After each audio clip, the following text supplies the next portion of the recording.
This is your girl, Enchantress. I'm out here on these YouTube and IG streets. Coming today because I have a whole lot to say. I was trying to get you guys a really good view of nature. And this is the best that I could come up with for now. But I wanted to come and just talk about some things. And,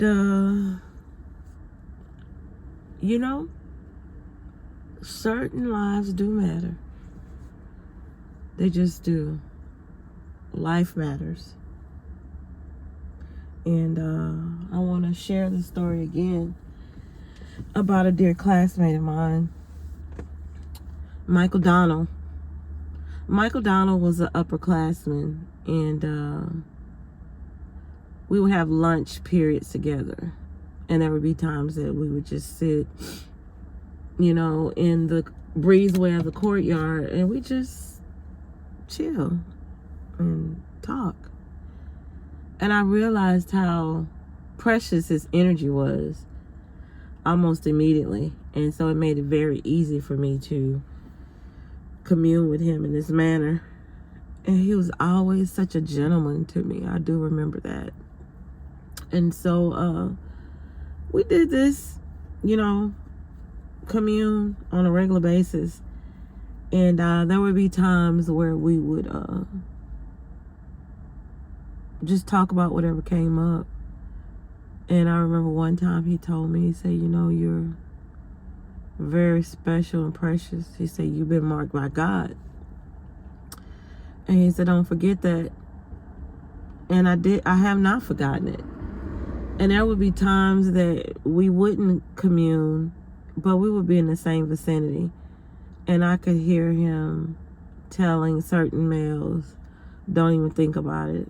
Just stay away from her. She's precious.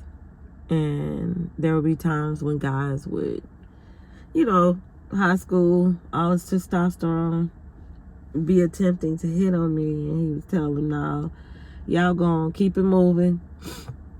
And those were just some of the things that I remember. And so he graduated and I stayed in high school. And I remember I woke up one morning, just like I'm waking up now. And I went to get our newspaper and there was his picture. And I was devastated. They showed a picture of him hanging from a tree.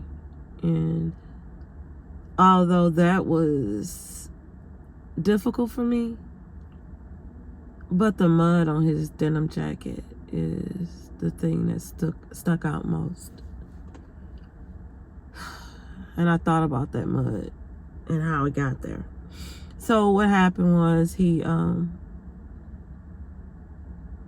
went to the store. Okay, the details of the story, I don't remember so much other, more so than I remember him. And his sister wanted something from the store, and he didn't want her walking late at night because he knew it could be dangerous. So he went for her, and as he was out, two men approached him pretending that they needed directions. They were lost. And the rest is history. They found him hung in a tree, a family.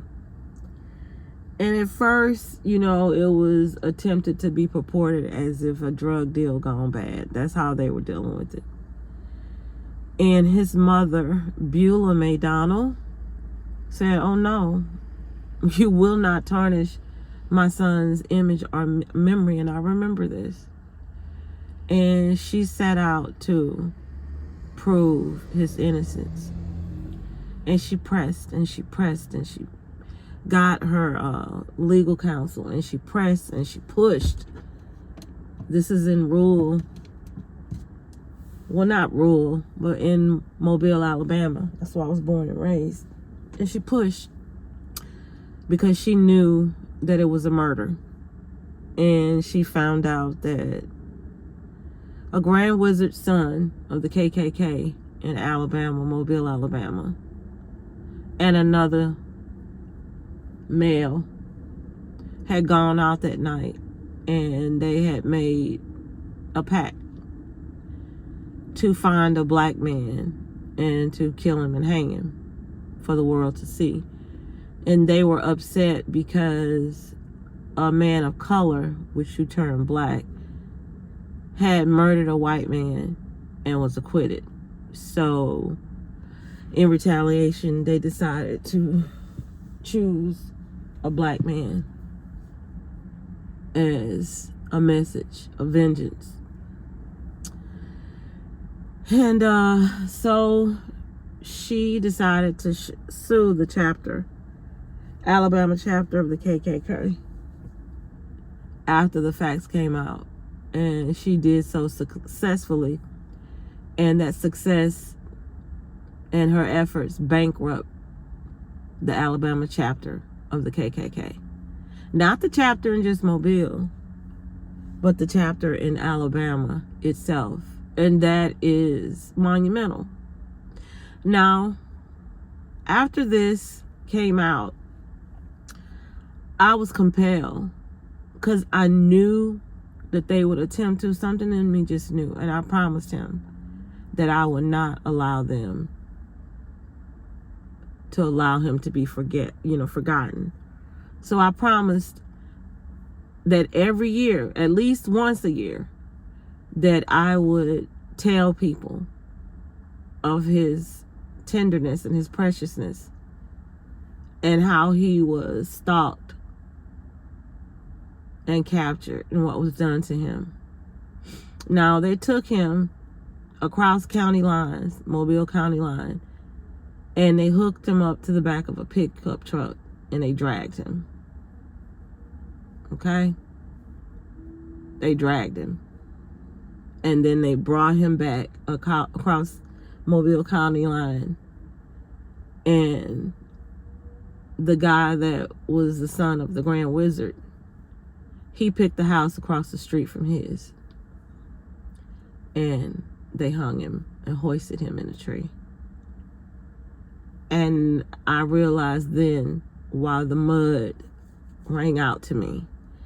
Because the mud on his denim jacket indicated what they had done to him. So, as the years pass, and it's been 40 years, I've done so every year, but as of late, within the last 5 years, I've been speaking of him quite often, more often. And as those crimes that we've heard of in the past few years about black men being murdered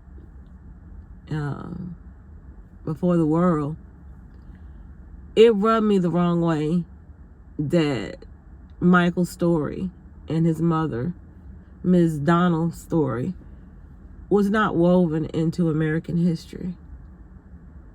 And I question as to why. Now, I am aware that for every ailment or issue or concern, there's naturally an answer given to us to deal with that and to rectify it, to correct it, and to heal. So I know if decades and decades or even centuries of an issue ensues, then I know that there's an engine behind it making sure that it ensues. And the engine that does that when it comes to people of color in the Americas, I believe that that engine is behind not including Michael and Mrs. Beulah Donald's story into our American history. I've met many people who have taught African American histories in America, people who purport it. I have met people who deem themselves conscious and woke and, hoist their life to reflect that. And not one of these individuals knew the story of Michael Donald and Mrs. Beulah May Donald. And that behooved me So I knew that it was purposely not being woven. The story is there.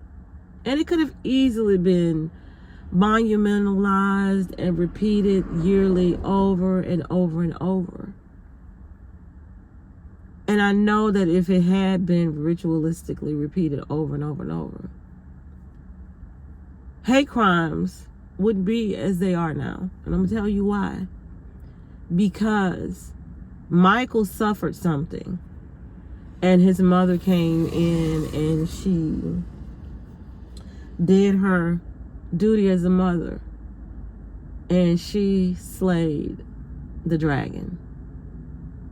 When that happens and it occurs, it is very powerful, it's very potent, and it has the ability to alter experiences around us. And I'm convinced if this story had been woven in American history, like Rosa Parks' story or George Floyd's story or other stories of such 40 years ago, we probably wouldn't have had a George Floyd. I'm convinced. Because there's something about this story that is very potent and powerful.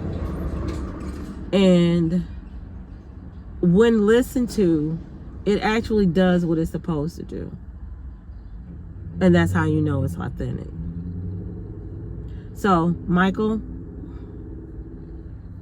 I kept my promise. It's been 40 plus years.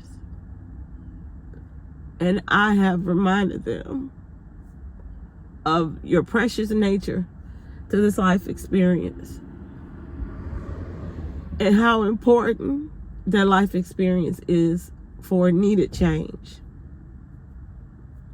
I've done it out of the kindness of my heart because of the way that you entreated me. And I hope that at some point it finds me in right standing with creation and our makers. I hope that you have found your place after all of this. And I know that you are aware of what I've done for you. But what you've given me, what I've done is no match. You're not forgotten, Michael Donald. And Mrs. Beulah McDonald. I never met you, but I salute you.